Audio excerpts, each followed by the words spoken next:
Bună ziua! Bună ziua, ce mai faci? Foarte bine, mulțumesc. Și tu? Foarte bine, mulțumesc. Donc tu viens juste de rentrer de ton échange. Ouais, juste la semaine dernière. Pourquoi as-tu choisi d'étudier en Roumanie? Je choisis la Roumanie parce que j'étais vraiment attirée par cette région d'Europe de l'Est. Parce qu'en même temps, elle est proche de nous, en France, au niveau géographique, mais au niveau culturel, il y a des grandes différences. Et la Roumanie plus particulièrement parce que j'ai un cousin et une amie qui ont fait 1 an d'échange là-bas et qui me l'ont vraiment conseillé. Donc voilà, je suis partie pour l'université de Bucarest dans la fac de com et journalisme. D'accord, moi aussi j'étais étudiante à l'université de Bucarest. J'ai fait une double licence de littérature française et allemande là-bas. Et comment tu as été accueillie par l'université de Bucarest? De manière très festive, on a le droit à la totale, donc les pom-pom girls, les ballons, les confettis qui nous tombaient dessus. Et nous, les Erasmus, on a même le droit à une prof qui nous a fait un petit tour guidé de la fac, donc super accueil. Et pour le logement, tu as fait comment? J'ai choisi de prendre de mon côté. En fait, on avait le choix d'aller à la résidence universitaire par la fac. Mais moi, j'ai regardé via Facebook, via des groupes Facebook, et j'ai trouvé une colocation avec 4 Roumains. Et au niveau des cours, comment ça s'est passé à l'université de Bucarest? Alors moi, j'avais le choix entre le master francophone et anglophone. Donc j'ai plutôt pris des cours en français parce que ça correspondait plus avec mon cursus. Donc pas mal de cours de communication, comme numérique, comme politique, méthode de recherche. Et aussi des cours avec une grosse facette développement durable, qui était une spécialité de l'université de Bucarest. Donc là, j'ai eu des cours de gestion de projets humanitaires, des cours de journalisme et développement durable, qui m'ont vraiment beaucoup intéressée. Et on a eu l'occasion aussi de faire une expérience avec des enfants roumains. On a fait des ateliers de sensibilisation au développement durable et on a travaillé du coup avec des Roumaines pour leur apprendre des choses sur la consommation responsable et comment l'appliquer au quotidien. Donc vous étiez aussi avec des étudiants roumains mélangés dans le même cursus? Ouais, c'est ça, français et roumain. Et qu'est-ce qui t'a le plus marqué en Roumanie? En Roumanie, je dirais que c'est les contrastes déjà au sein du pays. Donc Bucarest, c'est une grande capitale européenne, il y a beaucoup d'animations, de voitures, de bruit.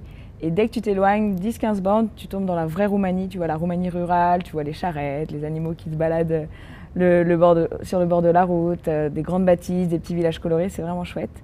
Et au sein de Bucarest, tu retrouves ces mêmes contrastes entre les grandes allées communistes, là-bas, tu connais, et les grands parcs avec des lacs, les petites façades un peu délabrées, juste à côté une petite terrasse hyper sympa. Donc c'est vraiment une ville hyper agréable à découvrir. C'est vrai que Bucarest a une architecture diverse qui est due surtout à son histoire politique qui est très mouvementée. Donc. Ouais, et puis un truc qui me marque aussi français, c'est qu'il y a beaucoup d'églises là-bas et que quand tu débarques là-bas, au début, tu comprends pas trop dans les bus et les trams. Toute la foule se met un peu à bouger les bras comme ça et on a compris ensuite qu'au final, les Roumains orthodoxes signent 3 fois quand ils passent devant une église ou un monument religieux et tout le monde le fait, donc c'est assez surprenant quand tu arrives là-bas. Et cette expérience Erasmus en Roumanie, qu'est-ce qu'elle t'a apporté sur le plan professionnel et personnel? Beaucoup de choses. Sur le plan personnel, je dirais d'abord, elle m'a permis de mieux me connaître.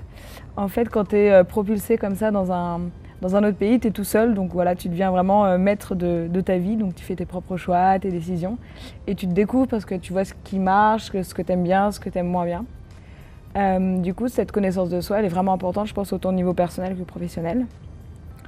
L'ouverture d'esprit aussi, c'est un truc qu'en côtoyant une autre culture, forcément, tu développes.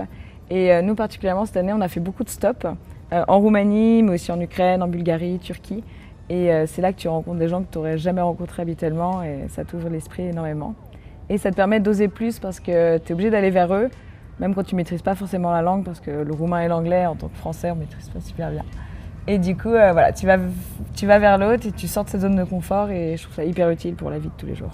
C'est vrai, moi aussi j'ai ressenti la même chose. En venant ici en France, j'étais étrangère et du coup j'ai appris à me connaître moi-même pour mieux connaître l'autre après. Voilà. Et sur le plan professionnel, qu'est-ce que cette expérience t'a apporté? L'adaptabilité, je pense, parce que j'ai travaillé pas mal avec de Roumains et de Roumaines lors de mon stage que j'ai fait cette année. Et ce stage, tu l'as fait où?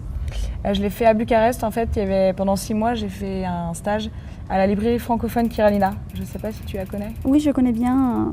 J'allais souvent là-bas, vu que j'étais étudiante en lettres. Je me procurais des livres à la librairie. Ah ouais, elle est trop belle comme librairie. Oui. Et du coup, moi, je leur donnais un coup de main sur la communication. Donc, je rédigeais des newsletters, j'animais les réseaux sociaux, je faisais du graphisme. Et j'ai aussi pu faire de l'animation pour les enfants. J'ai créé des ateliers ainsi qu'un nouveau format événementiel qui était de passer la nuit dans la librairie. Donc les enfants arrivaient le soir jusqu'au lendemain matin, on faisait des activités, ils pouvaient lire tous les livres qu'ils voulaient. On a même fait du yoga dans la librairie. Donc c'était une chouette expérience, ce stage. Ils se sont bien amusés alors, les enfants? Ouais, il y a eu un gros succès pour ces petites nuits à la librairie. Quel conseil donnerais-tu à un étudiant qui part étudier en Roumanie? Au niveau des conseils, je leur dirais d'apprendre le roumain. parce que ça permet vraiment d'aller vers l'autre plus facilement, de briser la glace, et que dès qu'on sort de Bucarest, les Roumains parlent beaucoup moins anglais. Et du coup, c'est vraiment intéressant d'avoir cette langue-là. Je leur conseillerais de voyager. Nous, on a beaucoup voyagé cette année et il n'y a pas un seul voyage qu'on regrette tellement c'était chouette. Et en Roumanie, il y a une chance incroyable, c'est que tous les étudiants, en fait, on a le train gratuit dans tout le pays pendant toute l'année. Donc vraiment profiter de ça et s'inspirer du mode de vie roumain. Moi, j'aime beaucoup la relation que les Roumains ont au temps. En fait, quand ils marchent tranquillement. Quand ils sont dans les boutiques, ils parlent tranquillement. Et du coup, même si des fois, tu attends une demi-heure alors que tu as juste une personne devant toi, au final, c'est une philosophie de vie que je trouve vraiment belle. Et j'aime beaucoup leur côté pratique, mode solution, qui fait que si quelque chose ne leur convient pas, ils vont le faire eux, ils vont pas attendre qu'on le fasse. Tu as déjà dû voir ça à Bucarest, mais dans certaines rues, s'il n'y a pas les miroirs pour les voitures, j'ai vu des gens prendre un vrai miroir et le scotcher directement au poteau pour se créer leur propre miroir. Ils sont plutôt débrouillards alors? Ouais, vraiment débrouillards et je trouve ça hyper inspirant. Résume-moi en 5 mots ton expérience Erasmus. En 5 mots, je dirais voyage, parce qu'on en a beaucoup fait et c'est hyper enrichissant. Autostop, parce qu'on en a vraiment fait dans le pays et ailleurs et que c'est ce qui te permet de découvrir des gens que tu n'aurais jamais rencontrés sinon. Avec ça, j'ajouterais exploration, autant de soi, comme on disait tout à l'heure, mais aussi exploration de notre culture et d'autres personnes. Je dirais fiesta, comme tu le sais, l'année Erasmus, c'est une année festive, donc bien en profiter aussi. C'est évident, quand tu dis Erasmus, tu dis fiesta. Tu dis fiesta.